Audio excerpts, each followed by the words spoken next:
Buenas noches, bienvenidos una vez más a vuestra casa, Colectivo Burbuja. Hoy vamos a hacer una receta de cocina. Hoy vamos a juntar las guerras napoleónicas con los padres de la doctrina neoclásica en la economía, con el miedo que tenían al socialismo, con el miedo que le tenían al aumento de la población, y todo esto junto nos produce algo que hoy en día muchos liberales se han olvidado de él, muchos de los defensores de las teorías neoclásicas han olvidado, que se llama la economía del estado estacionario. David Ricardo, el economista inglés, a partir de los conflictos generados de los aumentos de precio por la ley de granos que derivan de las guerras napoleónicas, cuando Napoleón estableció un fuerte bloqueo a la isla e hizo que la importación de granos fuese prácticamente imposible, generó un debate, una discusión entre Malthus, el famoso teórico de la superpoblación, y él sobre qué es lo que pasaría cuando, siguiendo aumentando la cantidad de producto o de trabajo que se le añadía a un producto, se conseguían más o menos rendimientos. Bien, una de las cosas curiosas es que Ricardo aseguraba, aunque en esto muchos teóricos modernos no lo aseguran, dicen que es justo lo contrario, que el fin del capitalismo llegaba en la base de que no se conseguirían aumentando las dosis de capital, llegaríamos a un estado en el que los rendimientos fuesen absolutamente marginales, no cercanos al cero, rayanos al cero. Hoy en día esta teoría, esta forma de entender la economía ha sido completamente olvidada y nos encontramos con lo que nosotros llamamos el tecnooptimismo, que no es nada más que, de nuevo, el mito, la leyenda de la cornucopia, ¿no? Este cuerno sagrado que todo lo provee y que no es nada más que la divina providencia sacralizada, que al final de cuentas es lo que llamamos tecnología. Para este programa tan interesante y tan curioso vamos a tener de cocineros a Chesco. Bienvenido de nuevo, Chesco. Muy buenas y mucho gusto de estar de nuevo aquí. El gusto es nuestro. A nuestro economista de cabecera, Jordi Llanos. Buenas noches, Jordi. Hola, buenas noches a todos. Y como siempre a Jesús Nacher de la Prueba de Largo. Buenas noches, Jesús. Buenas noches a todos. Bueno, Jordi, empieza explicándonos, porque la teoría del estado estacionario, la economía del estado estacionario, la plantea Ricardo, pero ha habido otras muchísimas versiones, ¿no? Sí, a ver, yo me gustaría, digamos, adelantar el reloj del tiempo, y eso que siempre me refiero a los clásicos. Y fundamentalmente la teoría del estado estacionario viene en los clásicos, donde se define es en John Stuart Mill, ¿no? Que lleva a las últimas consecuencias la existencia de un factor limitante, esencialmente en aquellos momentos el factor tierra. Pero desde el punto, ya digamos, de lo que ahora se entiende por una teoría del estado estacionario, o no se entiende, quiero decir, pero suena, al menos suena cada vez más, debido, bueno, pues a los diferentes etapas económicas en que estamos ocurriendo, que están sucediendo, y que algunas de ellas, pues se dice que, pues bueno, pues que los recursos son limitados, los límites del crecimiento. Yo definiría lo que, desde un punto de vista más moderno, es decir, desde la economía ecológica, eh, y eso que hay, digamos, una de las peleas fundamentales dentro de la escuela de la economía ecológica se da entre Daly y su maestro Georgescu Roegen, que no acepta, digamos, la teoría del estado estacionario por una serie de motivos técnicos, digamos, que no vienen en este momento al caso. Daly formula la teoría del estado estacionario esencialmente como un reconocimiento a los límites. Es decir, lo que hace es decir, esto proviene de una visión paradigmática o preanalítica, donde la economía es el todo relevante y donde, bueno, pues todo está al servicio de la economía. La economía es una cosa que funciona por sí misma. Los neoclásicos intentan emular a la mecánica newtoniana cuando ésta ya está muriendo, pero aunque al poco muere la mecánica newtoniana y es sucedida por la relatividad y sobre todo por toda la teoría del quantum, bueno, pues eso no afecta. Y además también el desarrollo final de algo que será muy importante y que vamos a citar, supongo que varias veces, que es toda la cuestión de la termodinámica. nace pues con esa idea. Entonces, ese servicio a la economía como el todo relevante es lo que conlleva es un reduccionismo, el reduccionismo y el abandono de cualquier límite. Es decir, fundamentalmente pasamos de los clásicos a los neoclásicos, abandonando cualquier limitación. Pero realmente el, la, el primer paso y el paso decisivo se da antes, que es lo que Naredo ha llamado la ruptura epistemológica fisiocrática. Es decir, cuando ya no reconocemos, los fisiócratas dicen todo proviene de la agricultura, que es en una manera del siglo XVIII, todo proviene de la energía solar. Evidentemente, eso no, eso era cierto para la Francia de mediados del siglo XVIII. Era un país esencialmente y fundamentalmente agrícola, y lo que ellos reflejaron era que toda la riqueza provenía de, Pero lo que tenían en cuenta era que realmente la energía, lo que ayudaba a los que tal y llama factores eficientes, son los factores materiales, ¿no? Que son necesarios. Y para hacer cualquier trabajo, pues necesitamos una energía. Lo que pasa es que no solo era la energía solar, sino había energía solar almacenada en forma de combustibles fósiles. Hay otra energía que también es posible utilizar y que no es energía solar, sino que proviene del origen del universo, de los metales pesados, que las estrellas como el Sol son demasiado ligeras y no pueden producir ese tipo de metales, y eso se produjo en el inicio. Pues toda la fisión nuclear proviene de los elementos pesados de de la tabla periódica, que evidentemente se fueron producidos en estrellas supermasivas que podían producir ese tipo de materiales, ¿no? Pero todo eso en realidad nos implica un límite, porque aunque evidentemente en el siglo XVIII, ni a principios, ni los clásicos en el siglo XIX, a lo largo del siglo XIX se va desarrollando la termodinámica, y eso nos impone, no solo la termodinámica nos impone límites, pero los límites de la termodinámica yo creo que son importantes de reconocerlo. Y hay que evitar por un lado hay que evitar el reduccionismo, es decir, la idea de que la química es física, es en realidad física aplicada, la biología se puede reducir a la química y todo se puede reducir. No, evidentemente eso es mentira, es decir, no podemos construir el mundo a través de la teoría del quantum, es imposible, es decir, no lo podemos reconstruir porque a medida que subimos van apareciendo estructuras emergentes. Pero sí que tenemos que ser conscientes de que pues la química, la biología, la ecología, la sociología nos imponen una serie de límites. Por ejemplo, los hombres no se comporta como dicen los economistas, es decir, la psicología nos enseña que nuestra manera de enfocar, nuestras heurísticas, nuestras simplificaciones, no se pueden aplicar tal como lo hacen los economistas. Igualmente, la física nos enseña que existe una serie de limitaciones. La primera, la segunda o la tercera ley de la termodinámica nos implica una serie de limitaciones.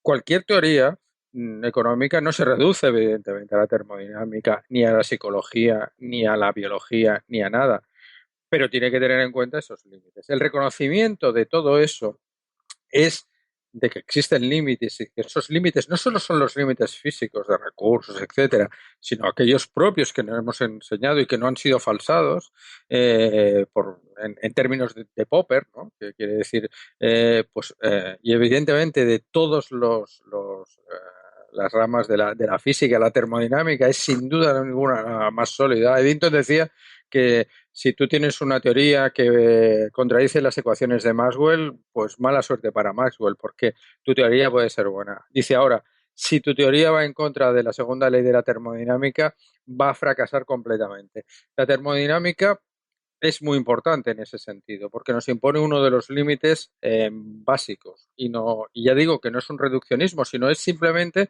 que cuando hagamos una teoría, como es la teoría neoclásica, no permitamos generar la idea de que existe una máquina de movimiento perpetuo. Y lo que es la economía desde ese punto de vista es una máquina de movimiento perpetuo. Antes hablábamos de que en determinadas condiciones se puede hacer. Kenneth Boulding ya hablaba de la economía cowboy y la economía de la nave espacial. Evidentemente, la economía en el siglo XIX y en la primera mitad del siglo XX parece que no tiene límites porque son muy lejanos. Simplemente, aunque hay afectaciones locales que puedan ser muy importantes, porque no solo hablamos de recursos, sino sobre todo y muy especialmente de sumideros. Cuando hablamos de cambio climático, de afectaciones a la biodiversidad, estamos hablando de que ya no somos capaces de regenerar eso. Y eso hay que tenerlo en cuenta porque eso soporta la vida. Gran parte de lo que soporta la vida, o casi todo lo que soporta la vida, no tiene cabida en el ámbito del reduccionismo económico. Y eso tiene mucho que ver con una cosa que parece totalmente decimonónica y que a lo mejor tenemos, que son las teorías del valor. Aquello famoso de la teoría de tal, eso es muy importante, pero no vamos a entrar ahí. Sin embargo, sí que es importante el reconocimiento de todo esto. Y eso nos da que tenemos que estar en un equilibrio dinámico como lo está la ecología. Y eso hace que estacionario no significa inmóvil, sino significa dinámico. Es decir, llegamos ahí a través de la aplicación de los sistemas complejos y dinámicos y no a través de los sistemas lineales que son los que representan fundamentalmente la economía que conocemos o la representación de la economía que hacen la escuela dominante. Y el estado estacionario representa esencialmente ese reconocimiento. Es decir, tender hacia el estado estacionario es, en realidad, tender a un paradigma o una visión preanalítica diferente, donde la economía no es más que una parte de la sociedad, no es más de una parte que está comprendida dentro del mundo, de esos límites, de esa ecología, de esos sumideros que tienen, de esos recursos que evidentemente son limitados, y no pensar que la tecnología, que está sometido evidentemente a esas leyes, nos va a salvar continuamente, porque hay tecnología que es muy buena, otra que nos genera y nos ha generado históricamente muchísimos problemas y que tenemos que tener, y que no podemos fiarlo todo a que alguien invente algo y sea decisivo. Yo pondría como ejemplo que hay que tener mucho cuidado. Es decir, si nos remontamos a los años 60 o 70, nos daremos cuenta las fantasías sobre todo la salida del espacio, ¿no? Como dirían en la serie Star Trek, la última frontera. Si ahora nos damos cuenta de lo que está pasando con lo que en un momento se llamó la carrera espacial, que ahora, bueno, pues no sé si sería la carrera de un caracol, cada vez vamos a menos. Es decir, es una de esas manifestaciones que poco a poco parece que, bueno, pues otras cosas lo enmascaran, pero que realmente esa última frontera que parecía que era la que nos iba a salvar, cada vez está más lejos, ¿no? Y eso nos indica que tenemos un grave problema, porque no podemos fiarlo todo, sería una estupidez a una solución mágica, ¿no? Las soluciones mágicas no suelen existir y no suelen llegar cuando tú quieres que aparezca esa solución. Por lo tanto, hay que tomar unas medidas anteriores y el estado estacionario, desde el punto de vista que yo lo veo, desde el punto de vista moderno, representa ese cambio paradigmático, ese reconocimiento de los límites, no solo de los límites físicos, sino de los propios límites que nosotros hemos ido descubriendo de las leyes de la naturaleza, de la química, de la física. Tiene que ser interdisciplinario y generar esa idea de que bueno, pues la economía no es el Dios al que servir, sino es el servidor, y por lo tanto hemos de romper con el reduccionismo monetario, con una serie con una serie de trabas que lo que hacen es eh, reducir la economía a una cosa muy pequeña, pero que pretendemos que lo sea el todo, ¿no? Y entonces, como digo, las cosas que sostienen la vida, la mayor parte de ellas no entran dentro de la economía, no son bienes económicos en el sentido de Balras, tal como los define el creador, bueno, no el creador, sino el principal exponente de la teoría neoclásica del equilibrio. Todo tiende al equilibrio y tal. Todas estas fantasías, que son un poco infantiloides, son las que dominan ahora, y eso hay que cambiarlo, ¿no? Y el estado estacionario o el pseudoestado estacionario, ¿no? Digamos que a lo mejor es un abuso del lenguaje, exactamente el estado estacionario significaría ese cambio de paradigma. Ujú. Pero, Jesús, en este planteamiento lineal de la economía actual, que, como bien ha dicho Jordi, sobre la base de un aspecto puntual, un aspecto particular de la complejidad de la vida humana, pretende explicar la teoría del todo que diría Hawking, ¿no? sobre cómo es el universo, es simplemente una forma de mantener el BAU, ¿no? El negocio, el business as usual, despreciando aquellos elementos que son incoherentes o que no soportan para las élites, para aquellos que mandan, no les proporcionan beneficios. Al final de cuentas es una cuestión de hegemonía cultural, ¿no? Totalmente correcto. Has dado en el clavo. Digamos que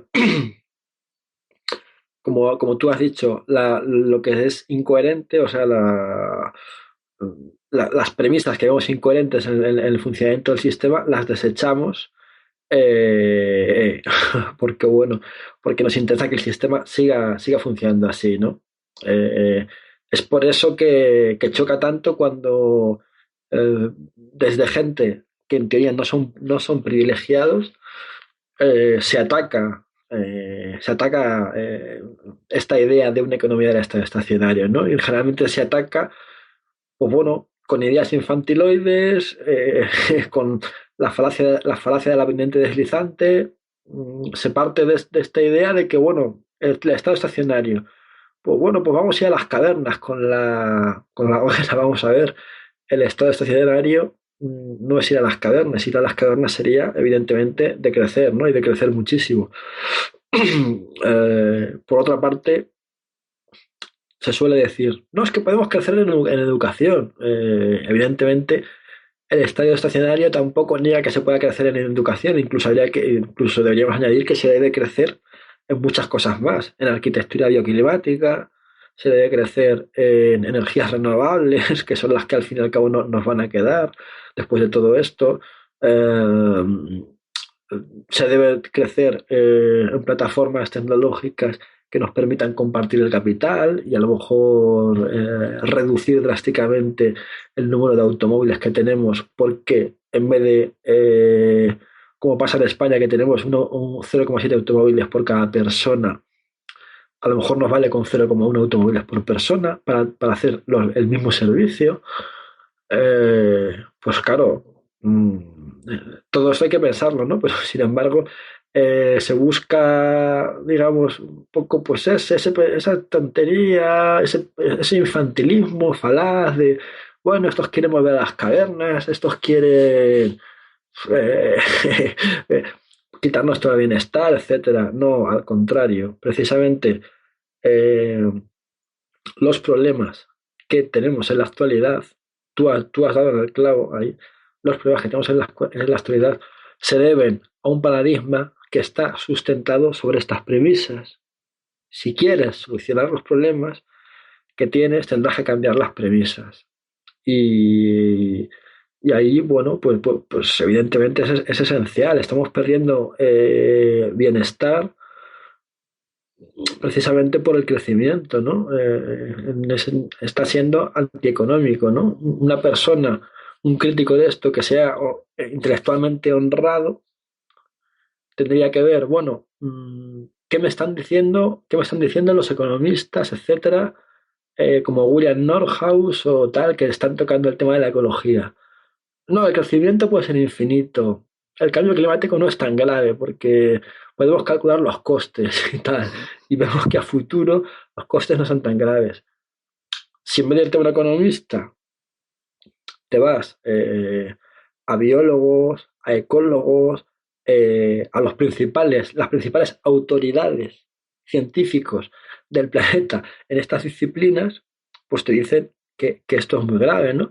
Y te están diciendo que esto no es lineal, sino que es un proceso acumulativo en el que en algún momento se funciona por umbrales. Una vez que se supera un umbral, digamos, el funcionamiento del sistema cambia por completo. Entonces, ¿cómo tú puedes medir ese cambio? Lo que va a hacer ese cambio en dinero. Es decir, al final, la biosfera nos proporciona servicios medioambientales, un clima, producción de alimentos, cosas tan básicas como agua potable, cosas tan básicas como oxígeno. Es decir, ¿cómo puedes medir tú, descontar monetariamente que de repente la producción de oxígeno se pare y baje la concentración de oxígeno en la atmósfera? ¿Eso se puede medir? Es absurdo, ¿no? Estoy poniendo un caso drástico, pero que por lo que nos dicen podría ser real. Una vez que la Tierra sale de su su periodo estable, el del Holoceno, pues va a otro estado distinto y no sabemos lo que puede depararnos eso. Puede ser muy desagradable esas condiciones, ¿no?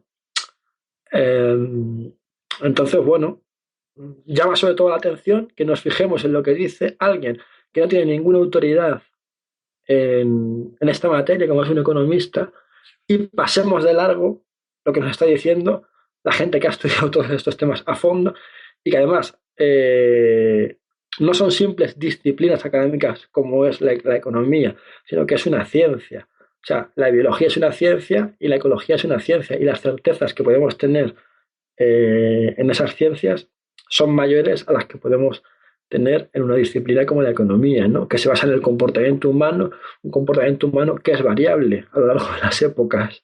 No se puede, no se rige por una ley universal, por mucho que nos hayan dicho, ¿no? Sino que está regido por valores, está regido por hábitos que van cambiando a lo largo de las épocas.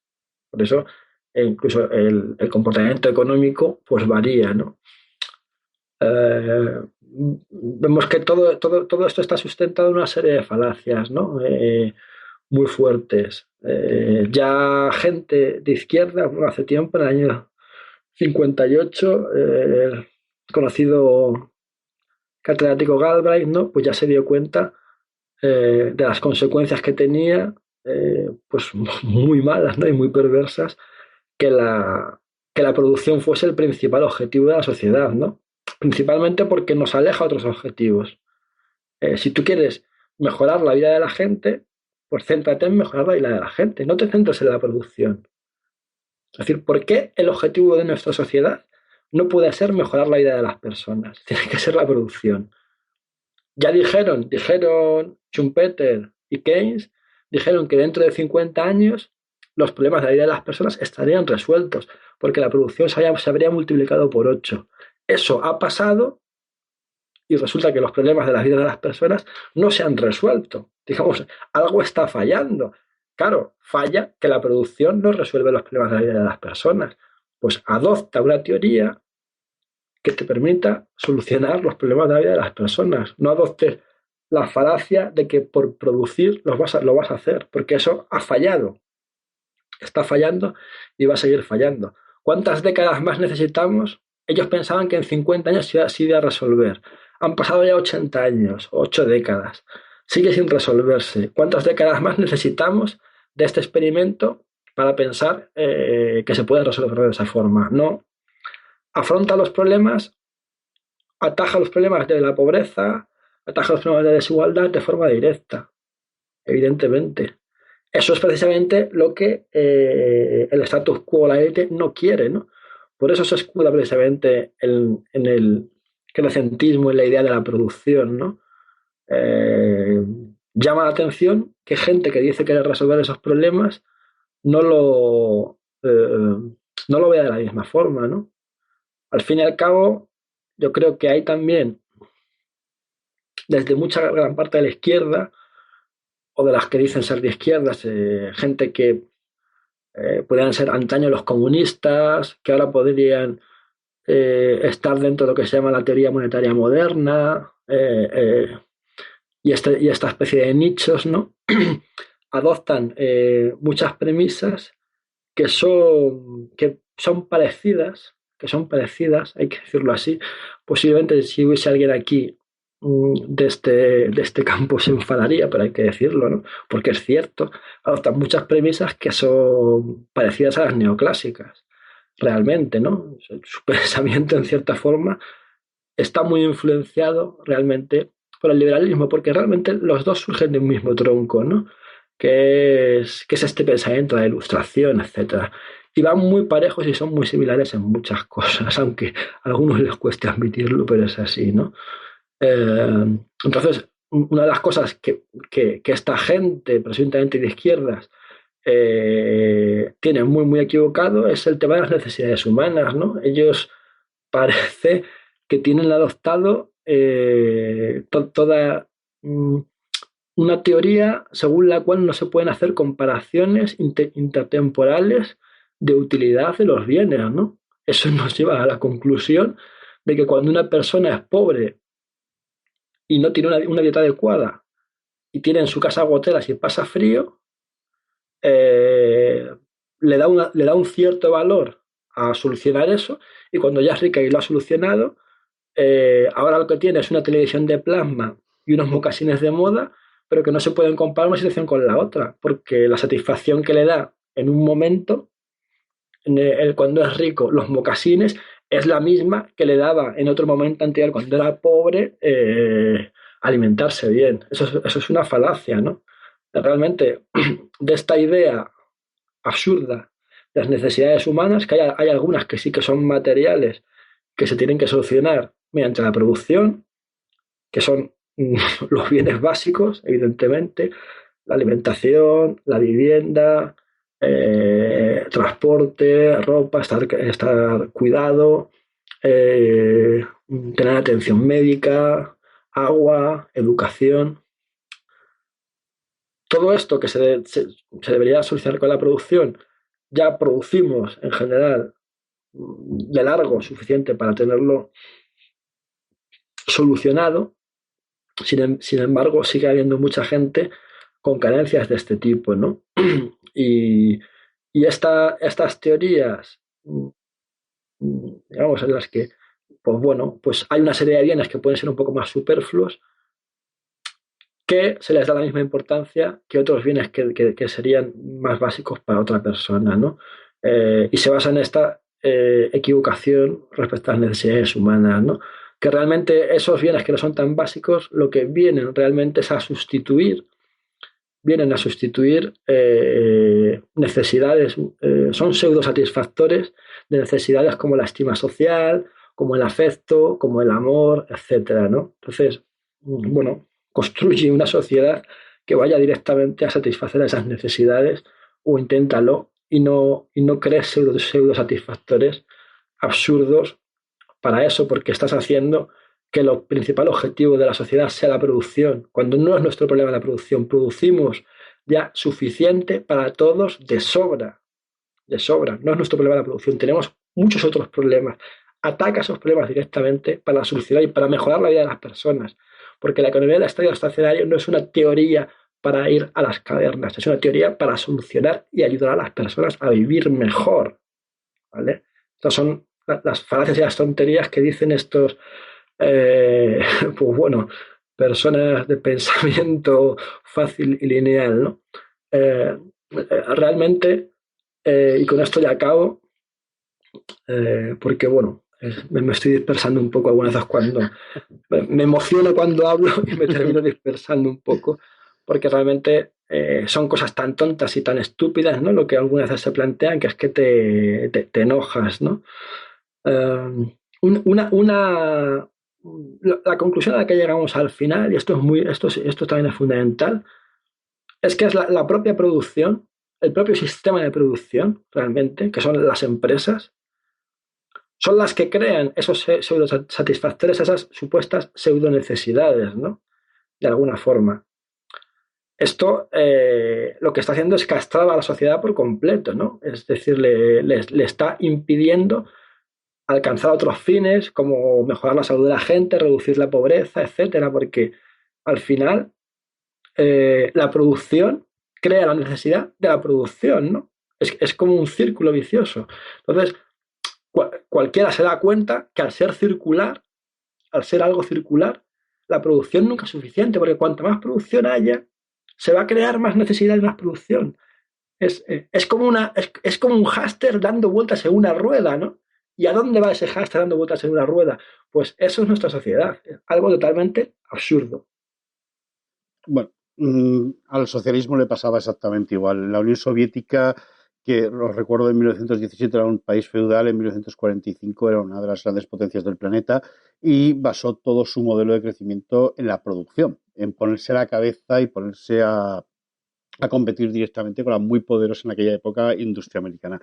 Chesco, este modelo, como bien ha dicho Jesús, y su encanto, ese que se disperse, que es la parte interesante de Jesús cuando empieza a divagar, ¿tú crees que en el modelo actual hegemónico cultural que tenemos, el BAU, presuponiendo que lo que nos están enseñando, porque al final lo decía Gramsci, que lo que hacemos nosotros es reproducir los modelos culturales de las élites y por tanto reproducimos sus intereses. Que es necesario ya un cambio de paradigma, pero ese cambio, ¿desde dónde va a surgir? Porque nosotros llevamos aquí unos cuantos años, igual que todo el colectivo, y no vemos que nada cambie, no vemos que haya movimiento por ningún otro sitio. De hecho, haciendo estos programas a veces parecemos marcianos, ¿no? Porque son temas que no ves en ningún sitio, en casi ningún sitio. ¿No? Somos marcianos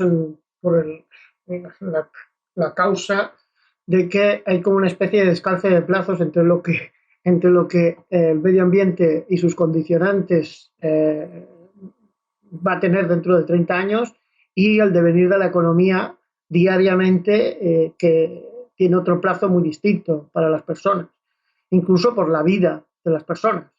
Los cambios medioambientales son a largo plazo, aunque ahora se están haciendo cada vez más evidentes y a más corto plazo, pero es evidente que la economía, y todos lo vemos, incluso la política y la economía, pues se producen en cortísimos espacios de tiempo. Hay un descalce de plazos que hace ver que a la gente con poca formación e información sea fácilmente manipulable por ciertas personas a las que les interesa en su vida actual ganar el máximo posible. Y entonces, literalmente, unos por desinformación y otros por demencia, y los terceros por absolutamente manipulación y por oportunismo, pues prefieren engañar a las personas directamente. Entonces, pero esto, porque el tema del medio ambiente y la economía no es un tema causa-efecto y perfectamente palpable. Muchas personas se pierden en esto.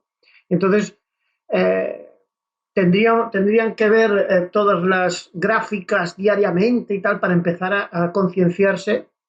Las gráficas, digo, en cuanto a calentamiento global, en cuanto a deshielo en los polos, en cuanto a tal, y tener un poquito de idea de todo esto para empezar a ponerse un poquito nerviosos en cuanto a lo que estamos pasando. Yo soy, y lo decíamos antes del programa, soy por mi forma de pensar, soy bastante práctico, no tengo una ideología determinada, todos tenemos alguna, pero quiero decir, siempre me muevo más por el pragmatismo y por la coyuntura, es la que me tiene que decir lo que tengo que hacer, y la única premisa es que el bien común prevalezca sobre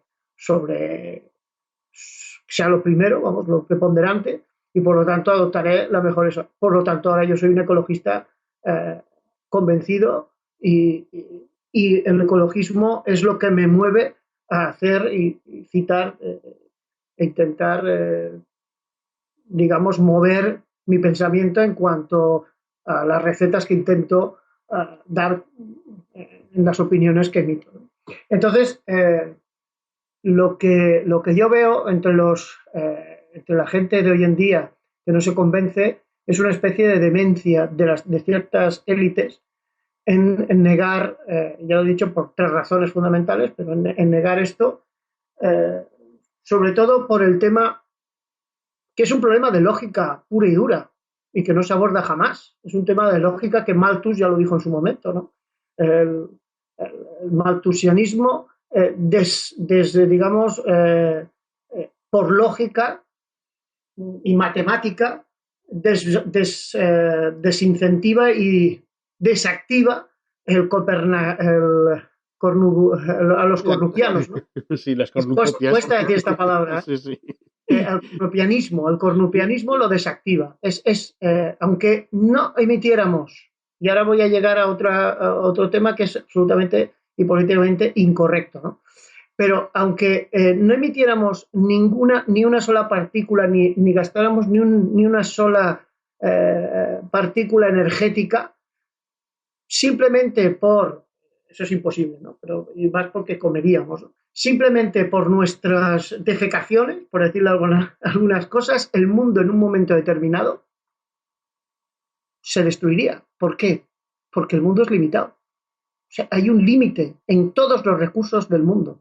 Entonces, la población es el problema. No son las empresas ni la gente que quiere ganar dinero. El problema es que si nosotros nos olvidamos por un momento que somos personas y como tales, y un poco la mente judio-cristiana que nos obliga a pensar en la persona humana como algo principal y creadora y digamos, el rey de la creación, y nos pusiéramos a pensar, pues no sé, estamos en una reserva y nos vamos a otro planeta, lo tenemos y vemos una serie de especies que se reproducen en ese planeta y vemos una que se ha convertido pues, realmente en una plaga que está destruyendo el planeta.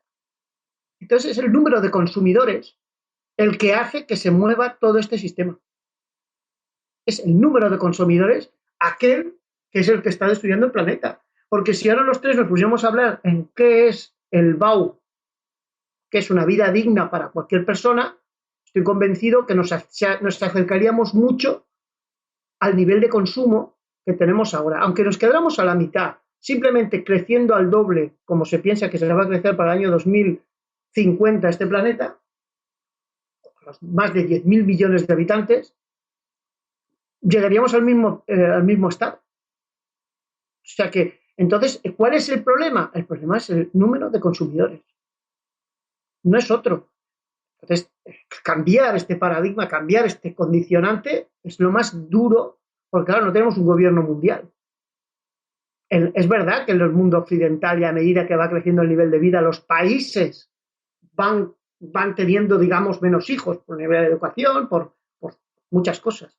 Pero en los estados emergentes y en los estados tercermundistas, eso no pasa y por eso la población del mundo sigue creciendo. Eso nos lleva a tener un número inasumible de consumidores que acaban destruyendo el planeta. Si no hay consumidores, no hay empresa que lo aguante. Si no consumes productos, no hay empresa. Entonces, una de las grandes batallas que se va a producir dentro de unos años será que el decrecimiento solo será posible también si se decrece poblacionalmente.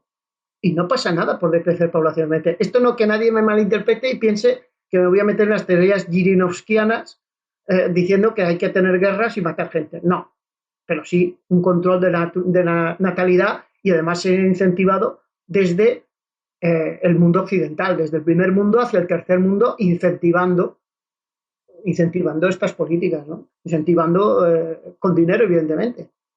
Porque si no, no hay solución posible. Tú te vas a África, te vas a Brasil, y lo único que ves es que la población sigue creciendo y que se consume cada vez más. Es más, lo tenemos un ejemplo muy claro. En los estados emergentes hemos visto cómo ha crecido, otro estado, China, cómo ha crecido el nivel de consumo energético a medida que se iban conformando esas clases medias cada vez más fuertes y de más poder adquisitivo.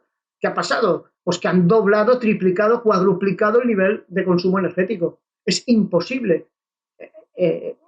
Vemos en China cómo han quitado la política de hijo único, que era un error tal como estaba concebida, porque primaba, se vio en China un problema que había más hombres que mujeres, pero en una proporción impresionante, y aparte que era un poco eso de prohibir tampoco, pero bueno, si tú tienes 3 hijos, pues paga más que otro, más que nada por la huella consumista energética que dejas en el mundo, ¿no?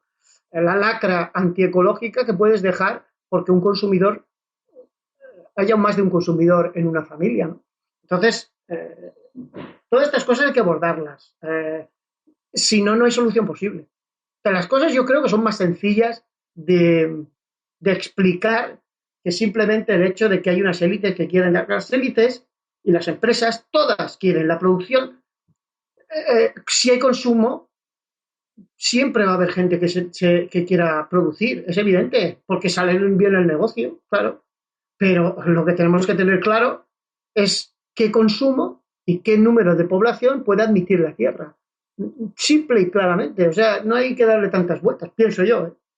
Bueno, no se han puesto de acuerdo en las limitaciones de emisiones de CO2 porque los países en desarrollo exigían poder seguir contaminando lo mismo, por decir, si Estados Unidos contamina 20 veces lo que nosotros, ¿por qué nos tenemos que reducir nosotros y no los grandes contaminadores? Es una cuestión como la del CO2 en la que nos va la vida.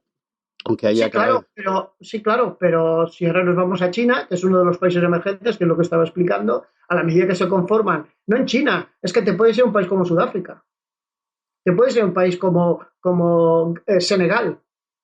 A medida que se van conformando más clases medias, esas clases medias tienden a consumir lo que consume una clase media prácticamente como en el mundo occidental. O sea, hay veces que por condicionantes en ese momento no es lo mismo, es imposible, pero más o menos, ¿eh? O sea que no es difícil encontrar en China en muchas ciudades como Shanghái o Beijing o ciudades con familias que tienen 3 y 4 coches, que tienen 7, 8, 10 móviles, que tienen no sé cuántos PCs. O sea, eso es normal en la clase media china hoy en día. Por lo tanto, si te vas a Senegal, exactamente lo mismo. Es evidente que en Senegal la clase media es mucho menos, bueno, es ínfima comparado con la de Estados Unidos. Pero vamos a ver, es que el problema es el consumismo, es el consumo, el número de consumidores. Y tenemos que empezar a hablar claro sobre esto, porque nos perdemos en otros debates y la realidad es lo que puede. Y esto porque, vuelvo a repetir, tenemos la mentalidad judeocristiana que nos tiene atados como que no se puede hablar del hombre como una plaga, que no se puede hablar del hombre como lo que está matando el mundo. El número de personas es la que está matando el mundo. No hay más historia ni más. Y al final, no se puede controlar. Hablamos del gasto. Lo que tenemos hoy es lo que tenemos hoy. A mí, dejemos la moralidad para otro momento. Dejamos la moral. Lo que tenemos hoy, el problema que tenemos hoy en día es que no puede asumir el mundo lo que hay. Entonces, el que esté, digamos, detrás y sea moralmente mejor que el que sea moralmente peor, los estadounidenses, pues mala suerte. Pero tendremos que empezar a poner digamos, las soluciones ahora. Y la solución pasa por limitar el número de consumidores perfectamente. O sea, es imposible aguantarlo. Entonces, si queréis, hablamos un poco sobre esto. Bueno, creo que Jordi te querrá replicar, ¿verdad, Jordi? Bueno, vamos a ver, vamos a centrarnos un poco en lo que sería la economía del estado estacionario. Es cierto, es decir, la población. ¿A qué población nos podemos referir?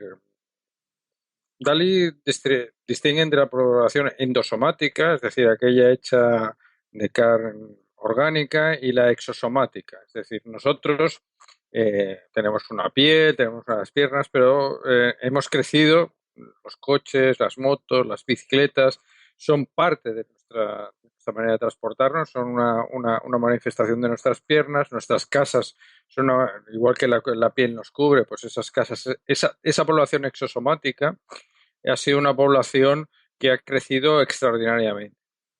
Claro, muchos han dicho, bueno, gracias al crecimiento económico se ha podido, digamos, los países más desarrollados son aquellos países donde la natalidad ha descendido más, de manera que incluso ya no se cubre la tasa de reemplazo, es decir, está habiendo un decrecimiento. Claro, si la solución para que el mundo, digamos, deje de crecer en términos endosomáticos es que la población exosomática de la India tenga que ser la de Alemania, tenemos un problema.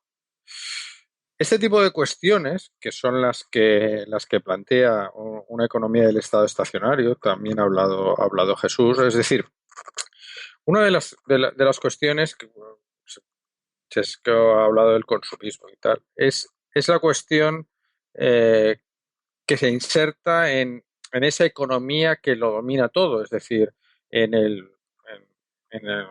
la definición de la teoría del consumidor está el principio de no saciedad, ¿vale? Es un principio de que si yo, por ejemplo, me ofrecen 2 carros de compra que son exactamente iguales y en uno hay una barrita de chocolate más que en el otro, siempre elegiré el que tiene un bien más, aunque a mí que prácticamente no me aporte nada, que sea infinitesimal. Esa utilidad subjetiva, he hablado también de la utilidad intertemporal, pero la utilidad entre las propias personas, es la que genera ese problema del que estamos hablando, es decir, el no reconocimiento de los límites. Es decir, siempre podemos crecer.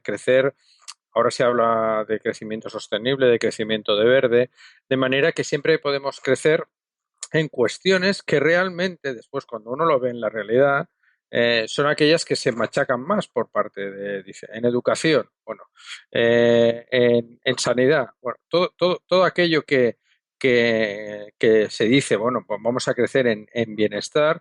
Cuando uno pasa de las musas al teatro, es aquello que precisamente es más atacado y donde la depredación por parte del sector privado, cuando no todos los otros caminos se han ido cerrando a su voracidad, es donde pone y dice, bueno, hay que privatizar todo eso, de alguna manera hay que ir poniendo peajes para que la gente vaya pasando por ellos.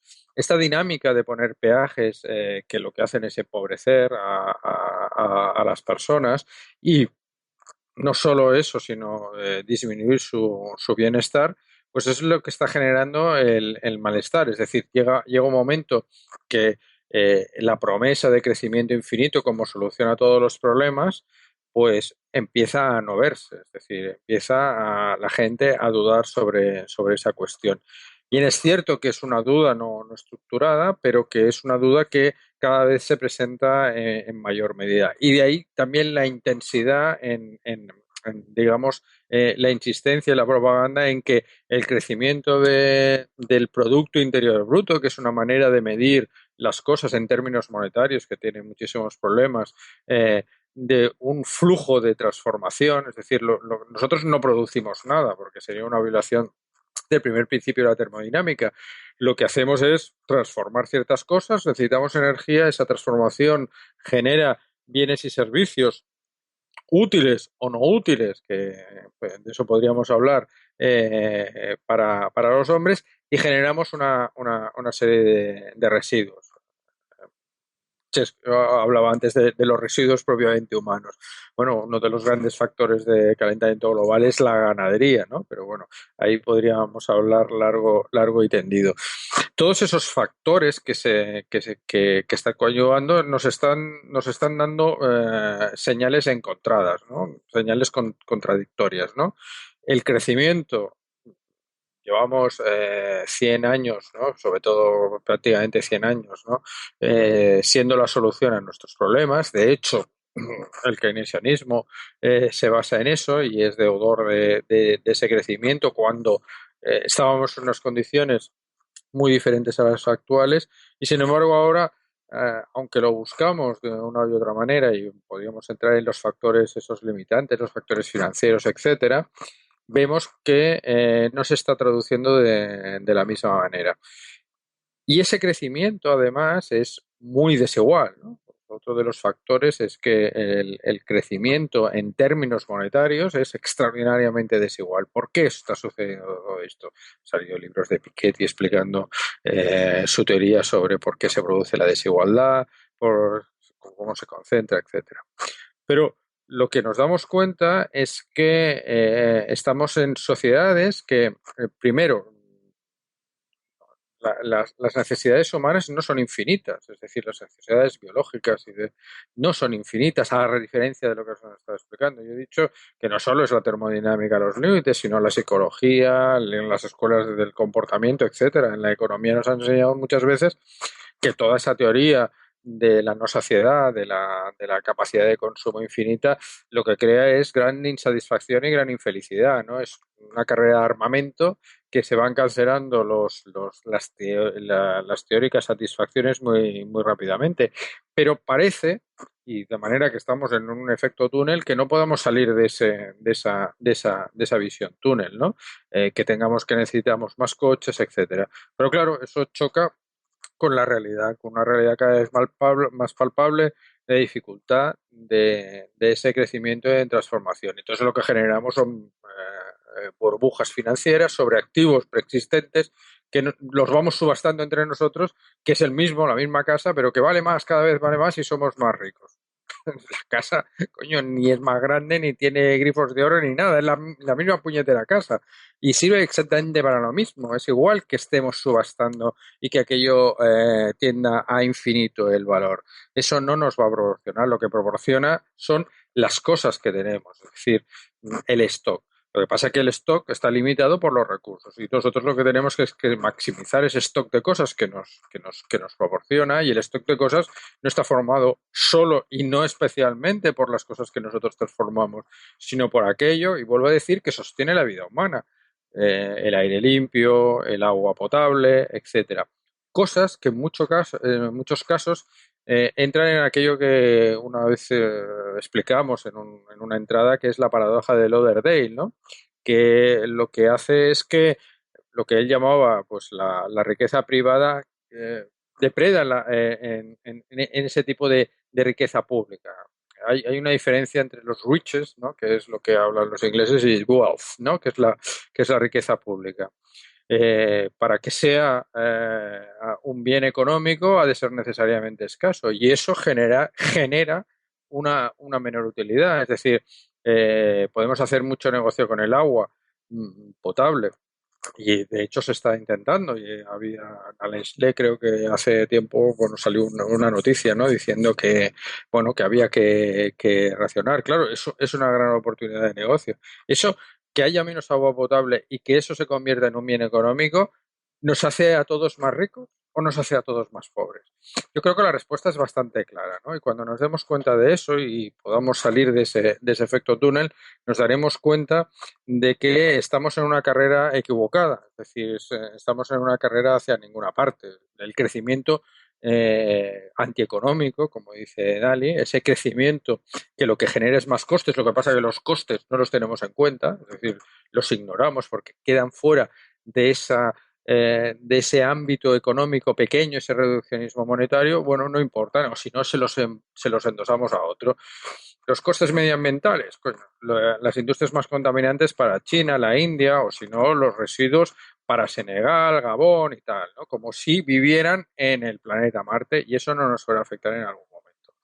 Como eso es una estupidez, bueno, pues puede funcionar durante un tiempo, pero es un tiempo limitado. Evidentemente, y una de las grandes cuestiones que Nicolás Scurroegen puso de manifiesto es que de todos los fallos fundamentales que tiene el mercado, el principal es que las generaciones futuras no pueden intervenir. Es decir, gran parte de los recursos que nosotros estamos derrochando, de las capacidades que estamos pues malbaratando, esas capacidades las estamos robando a generaciones futuras. Por ejemplo, el típico caso de una central nuclear.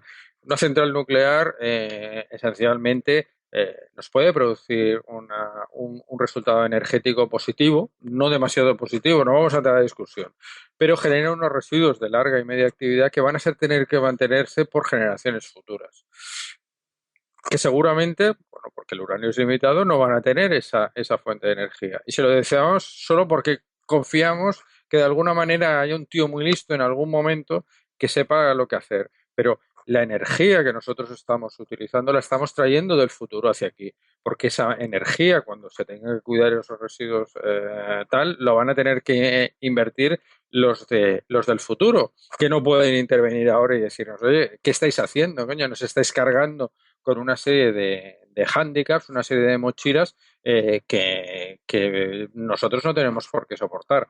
Y sin embargo, ese es uno de los fallos principales del mercado. Claro, cuando llega Norhaus y dice, bueno, lo descontamos al 6% y eso no representa nada y lo podemos pagar, es como aquel que dice, bueno, como la agricultura solo representa el 3% del PIB, coño, pues si no comemos no pasa nada, ¿no? Dalí decía que algunos economistas se creen tanto su teoría, ¿no? Que es una máquina de movimiento perpetuo, ¿no? Que solo no tiene nada con el exterior, sino todo se recicla en el interior, que no necesitan ni comer. O sea, piensan que pueden vivir de la nada, ¿no? De esa máquina de movimiento perpetuo. Lógicamente eso es una estupidez, es decir, no se sostiene en ninguna parte. Y sin embargo, sin sostenerse en ninguna parte, siendo evidente que es una tontería, sin embargo, bueno, si hiciéramos una encuesta y tal, lógicamente la gente nos diría, lógico, el crecimiento económico es lo que nos va a salvar, nos va a hacer más ricos. Siendo más ricos tendremos más capacidad, siendo más ricos en términos monetarios. La traducción monetarios somos más ricos no tiene ninguna, pero está tan grabado que es un dogma que todo el mundo va a mantener y es muy difícil saberlo. De hecho, Perdona, Jordi, un inciso pequeño, perdona que te... Si tienes un ejemplo clarísimo en Estados Unidos, los estados donde más fracking ha habido. O sea, ha subido los problemas de obtención de aguas, han crecido las empresas que dan servicios de agua y ha subido el precio del agua en todos los estados. Aparte de que ha subido el precio del reciclado de todas las zonas. O sea que han quedado endeudados muchas empresas y mucha gente, paro porque el fracking es una burbuja y ya se está viendo en muchos estados, Oh, me parece que Chesco se acaba de perder. va de un estado a otro. ¿Cómo? Que te has desconectado un momento. Repite lo último que has dicho. Perdón, no, bueno, que se ha ido pasando esa burbuja de un estado a otro y que estamos viendo que en todos los estados al final se produce un reciclado de tierras y de cultivos y de todo esto y un aumento en los precios del agua. Y que esto es un debate que tendrán pero eso aumenta el PIB. Eso es igual que la sanidad. Si tú privatizas la sanidad, como en Estados Unidos, que la sanidad es fundamentalmente privada, vas a tener más PIB. Ahora, la gente va a vivir menos. La mayor parte. O sea, va a haber unos pocos, unos privilegiados que van a vivir más. En conjunto de la población va a vivir menos, pero tendrás más PIB. Con lo cual, en teoría, estarás mejor. Sí, pero los estados que ha pasado el fracking, que eran estados, en muchos casos eran bastante estados de agricultura extensiva, o sea, intensiva, perdón, han perdido muchísimo más. O sea, que ahora mismo son más pobres que antes. Claro. No eso es lo que se llama, pues, lo que Dali calificó y se puede utilizar, porque me parece muy acertado, crecimiento antieconómico. Es decir, es un crecimiento que genera más costes, lo que pasa que como los costes tú no los registras, claro. Es como si tú solo dices, coño, tengo el sueldo y no pago nada, coño, pues nada, pues claro. Joder, cada día soy más rico, pues lógicamente, lo que pasa es que al final va a llegar el señor del frac, ¿no? O el torero no sé qué y te va a decir, coño, ahora hay que pagar. Claro. Y son las generaciones futuras las que estamos hipotecando. Con la idea de que, bueno, hay tíos muy listos y como hay tíos siempre hay otro muy listo que lo va a solucionar, como si la tecnología no estuviera limitada por las leyes de la física, de la química y de la biología además la tecnología siempre tuviera efectos positivos. La tecnología muchas veces hemos tenido efectos negativos y hay que recordar, bueno, que eso tal evita las iatrogenias, que muchas de esas cuestiones, la talidomida, el DDT, etcétera, que parecían grandes avances, coño, generaron muchísimos más problemas de los que solucionaron. Y eso nos va a seguir pasando. Sí, no, y es la historia. A otro costo y un empobrecimiento podemos sumar, por ejemplo, el deterioro inmobiliario, simplemente, de valor de muchas tierras en todos esos estados. Es que estuve leyendo un artículo bastante extenso sobre el tema y la verdad es que hay efectos mucho más negativos que positivos al cabo de 10, 15 años. Pero es lo que hablábamos al principio, es que hay un desgaste de plazos entre la economía y el medio ambiente. Y este es el gran problema. Y los límites, digamos, las materias primas, los límites de las materias primas, es muy difícil determinarlos. Y aunque se determinan, como es a largo plazo, no se acaban de ver nunca. Yo tengo 80 años, me han dicho que esto se va a gastar dentro de 150, yo no estaré. Ese es el gran problema que concebimos. Y con el fracking mucha gente ya lo sabía, pero bueno, en ese momento hacía falta porque estaban en crisis y se hizo. Pero lo que ha ido dejando estado tras estado es una ristra de empobrecimiento impresionante. Pero ¿por dónde va? O sea, ni agricultura, ni inmobiliario, porque nadie quiere construir ahí, nadie quiere esas tierras y lo único que ha subido los costos en agricultura y los costos en residencia, porque tienes que pagar más agua y los problemas son bastante medioambientales, son bastante importantes. Sí, pero ha habido una minoría a la que ha beneficiado, que son aquellos que vendieron las tierras en explotación. Bueno, y el empleo que creó, el empleo burbujeante que creó en ese momento, no solo son las empresas, son también los empleados, que se metieron en esas empresas a trabajar, porque en aquella época recordemos que cuando empieza el boom del fracking en Estados Unidos, fue un poquito antes de que empezara realmente la burbuja, ¿eh? Y se quería conseguir la autosuficiencia de los Estados Unidos para no depender, y el fracking empezó a funcionar, ¿no? Entonces, bueno, es lo que tienen ahora, ¿no? Es lo que tienen ahora, y cosa que en Estados Unidos muchísima gente ya avisó que pasaría, y está pasando. Lo que pasa es que en Estados Unidos hablar de estas cosas es políticamente incorrecto y se habla poco.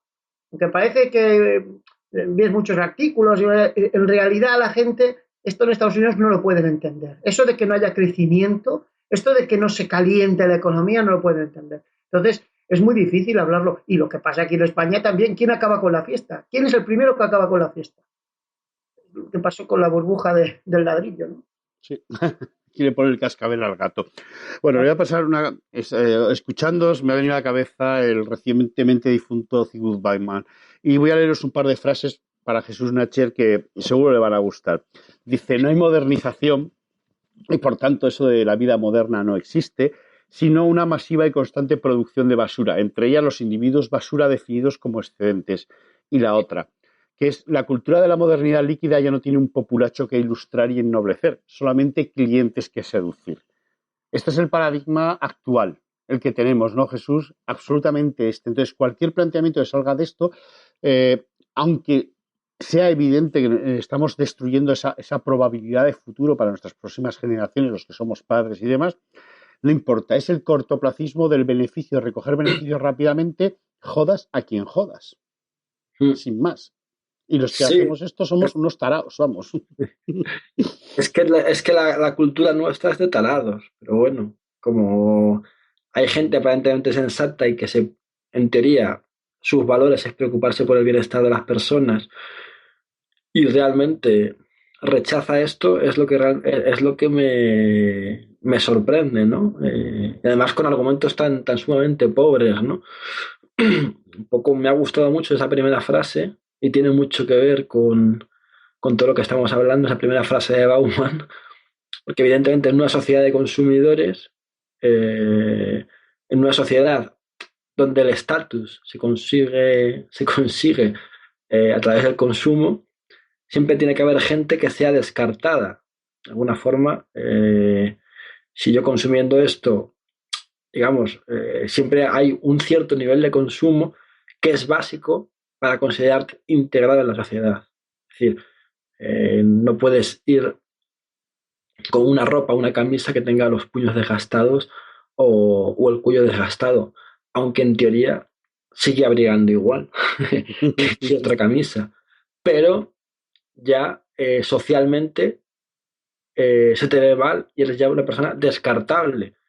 Posiblemente eso incluso te traiga consecuencias, ¿no? A nivel social, a nivel de empleo, te vaya metiendo en un círculo en el que ya no sea la camisa lo que tengas desgastado, sino que a lo mejor ya tienes problemas para pagar la calefacción, ¿no? y para calentarte. Es así como funciona el paradigma y en vez de atacarlo directamente, pues se confía en la falacia esta del crecimiento, ¿no? Y bueno, respecto a lo que ha dicho Chesco, que parece un poco recordando a Vincent Navarro y su crítica de los ecologistas de derechas, de Paul Enrich, el discurso de Chesco es parecido al de Paul Enrich, ¿no? Pero sin embargo, a ver, partiendo de ciertas premisas, es decir, la gente que ha nacido y que está aquí, vamos a intentar mantenerla y que viva bien.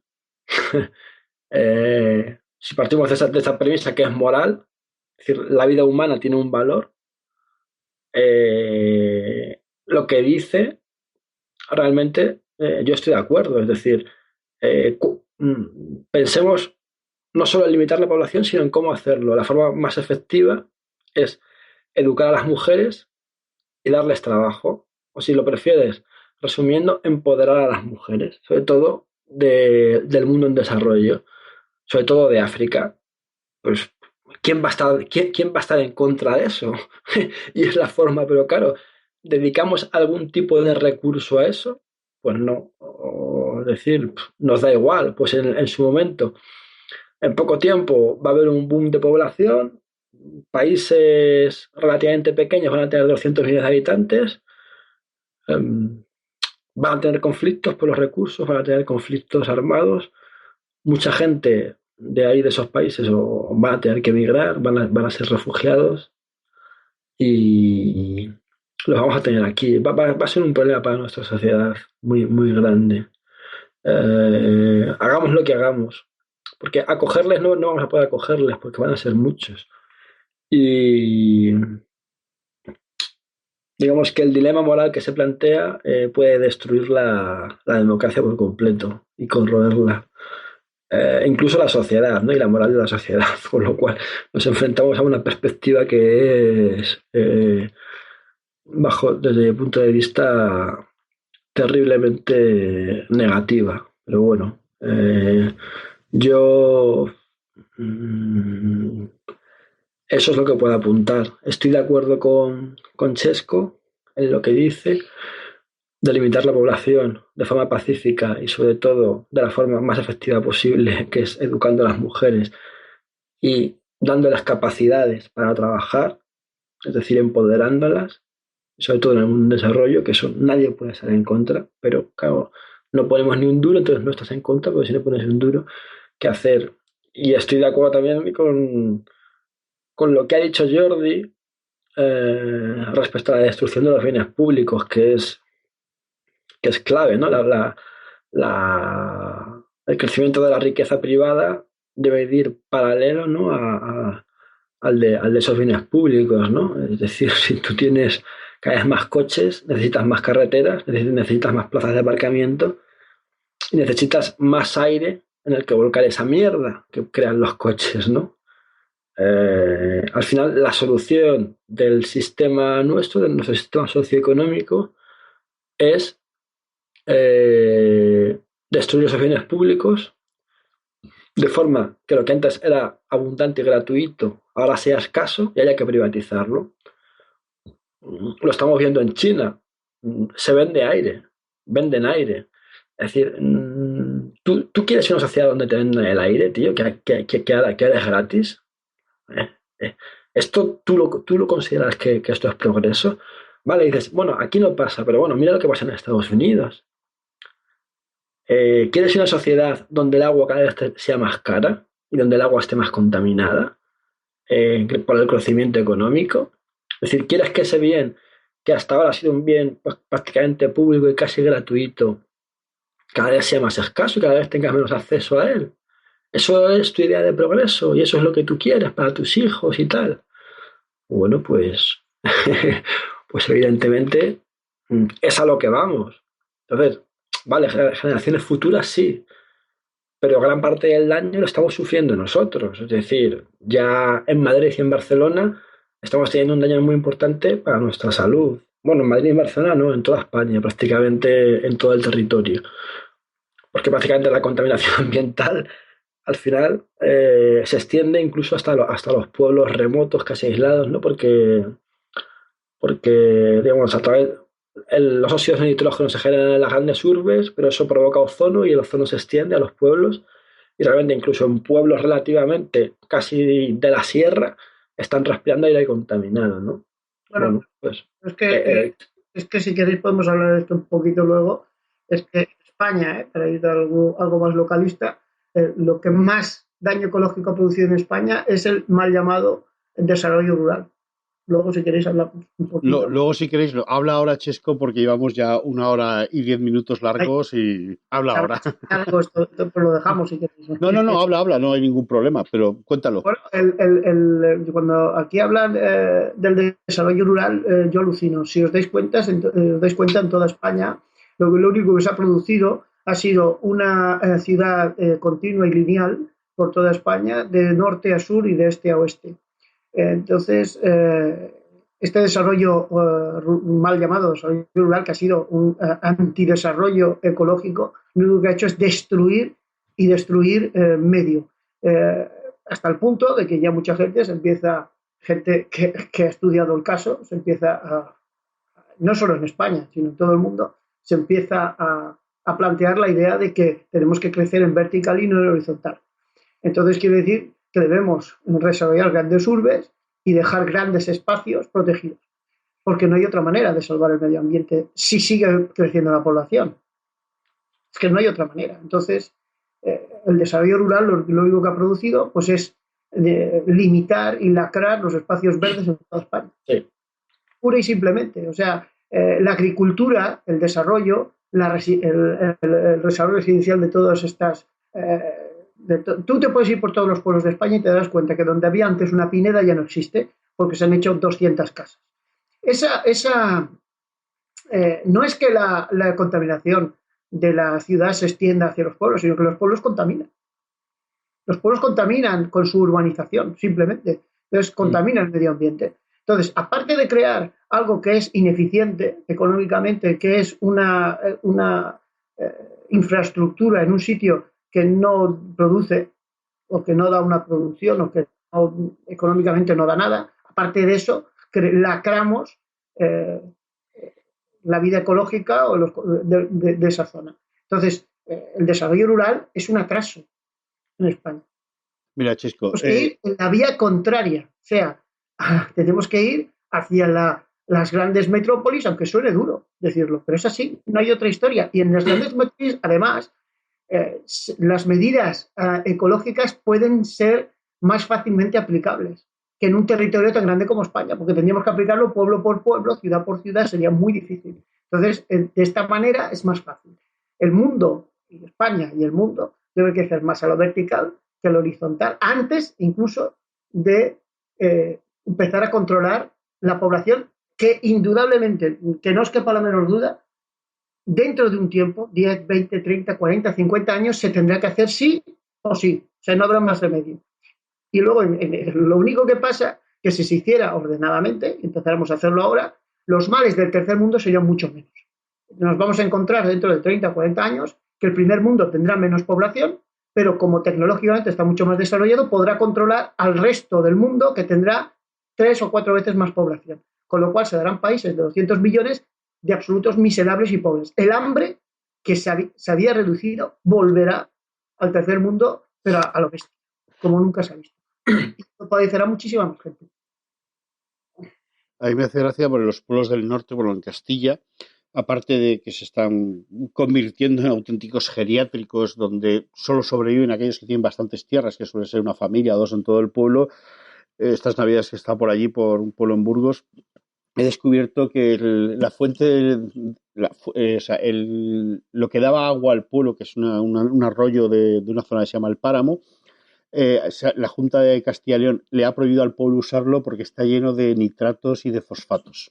Tiene unos niveles absolutamente brutales.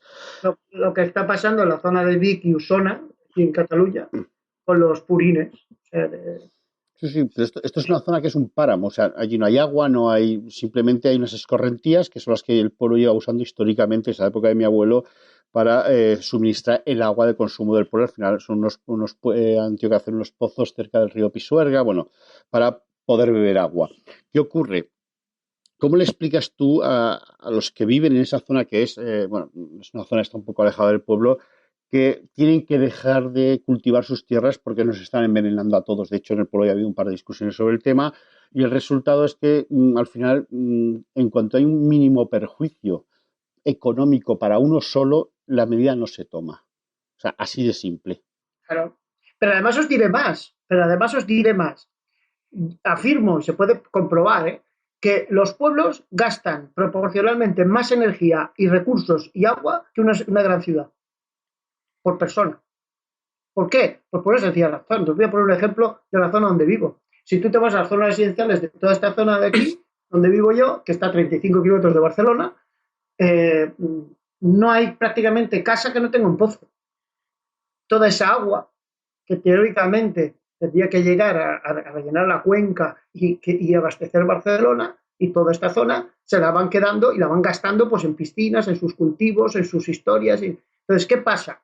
Pues que esto, y además cada vez hay más pozos, cada vez hay más explotaciones, cada vez hay más historias. O sea, que es insoportable. O sea, la presión que tiene el medio es insoportable.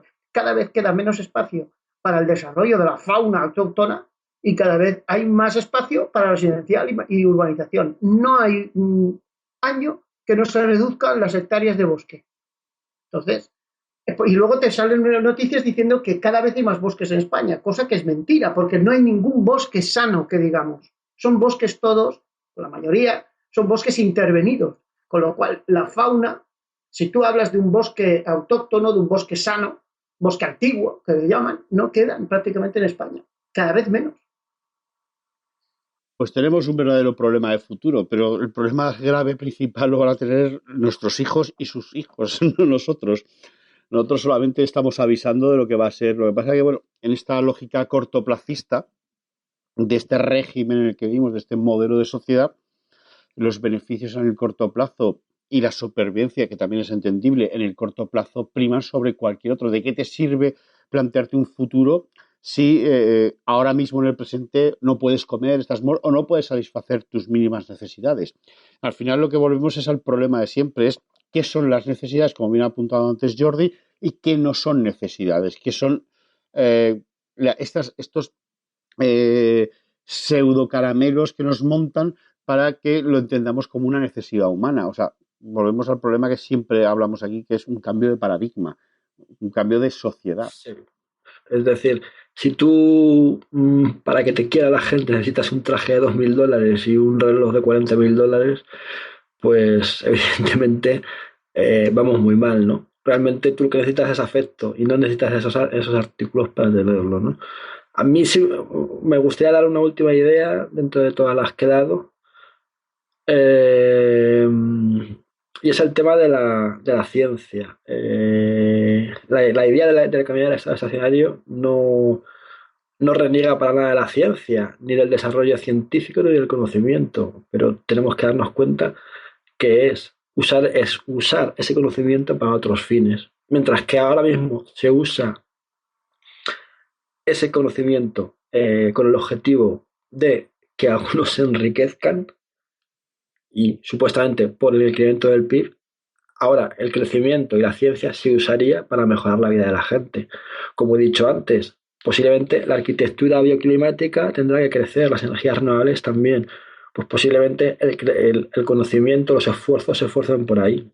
Los esfuerzos se vayan hacia recuperar el capital natural, recuperar el bosque, recuperar servicios de los ecosistemas para tener agua, para tener aire limpio, para que la gente pueda respirar bien en las ciudades y hacer deporte, ¿no? Es decir, que por supuesto el conocimiento no solo se mantiene, sino que se incrementa su importancia en este tipo de sociedad. Porque ahora no pasa a estar supeditado al crecimiento, sino que ahora puede ser un objetivo mismo de esa sociedad, ¿no? Una última idea, ¿no?, que quería lanzar y bueno, por concluir mi intervención. Bueno, ya os voy a dar cierre para el programa y ya nos estamos pasando de tiempo. Muchas gracias a los tres por haber venido. Chesco, por haber vuelto, muchísimas gracias. A ti, Jordi, y a ti, Jesús, que como siempre es un verdadero placer. Y a nuestros oyentes recordarles que siguen siendo soberanos en los comentarios, en iVoox, que pueden seguirnos en colectivoburbuja.org o en nuestros grupos de Facebook. Muy buenas noches a todos. From every corner of the world came sailing the 5th International Brigade. They came to stand beside the Spanish people to try and stem the rising fascist tide.